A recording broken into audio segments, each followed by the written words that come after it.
I have a question about Brock Purdy. How good is he? The question of is Brock Purdy good has been answered, and it's a yes. The question now is how good is Brock Purdy?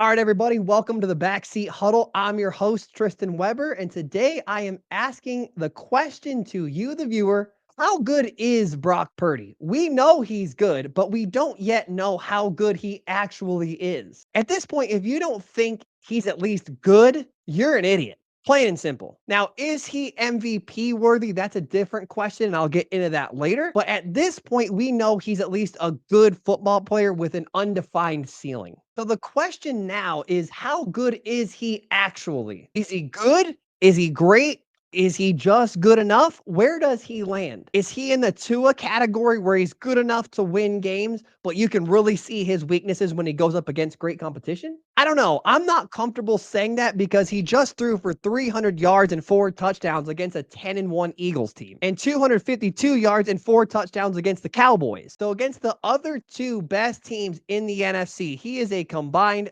36 for 51 for 566 yards, 8 touchdowns, and 0 interceptions.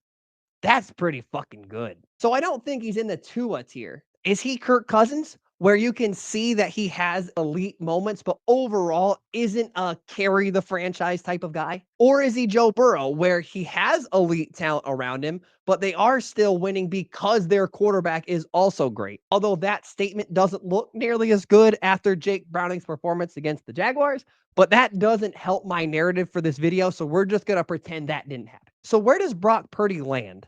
Because he is somewhere between Tua and Joe Burrow. And that's obviously a large gap, but he is in there somewhere. Personally, I think he's in the Kirk Cousins tier, but he has way more talent around him than Kirk does. So obviously he is having better results. Let me know what you guys think in the comments. Where do you have Brock Purdy before I get into the MVP talks? Now, is he MVP worthy? Brock Purdy winning MVP this season would completely go against everything that MVP should mean. The name of the award is Most Valuable Player. How do you name Brock Purdy the most valuable player in the entire league when he is potentially the 6th to 8th best player on his own team? Make that make sense. He is not better than Fred Warner, George Kittle, Trent Williams, Christian McCaffrey, or Nick Bosa. So that would put him 6th. Now, this is where you can start to make an argument, but I don't think he's better than Deebo Samuel or Brandon Aiyuk either. That would make him 8th best on his own team. How do you give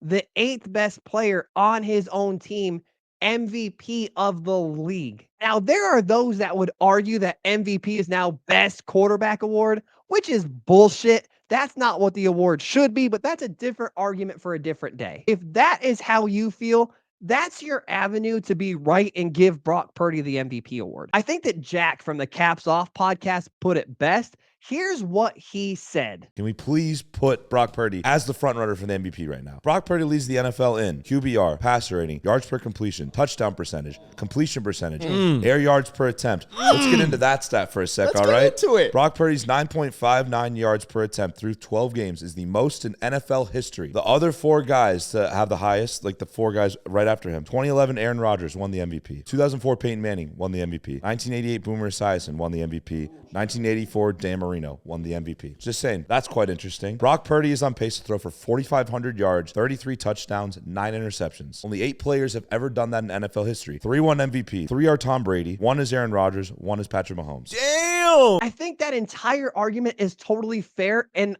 I actually don't have a great argument against that. The best I would be able to come up with is that Dak Prescott's stats are very similar despite having significantly less talent around him. That's not a great argument. It's a good one, but it's not great. I don't know how to describe it, but there's something that feels just not right about giving Brock Purdy the MVP award. It's not necessarily that he's not statistically deserving of it. I just don't believe that he is an MVP caliber player. So it's hard for me to come to terms with the fact that I don't necessarily think that he's an MVP player, but he is having an MVP season. It's a tough argument to deal with, and it's a tough thing for me to reconcile. But once again, let me know what you think. Where do you guys stand on the Brock Purdy MVP thing?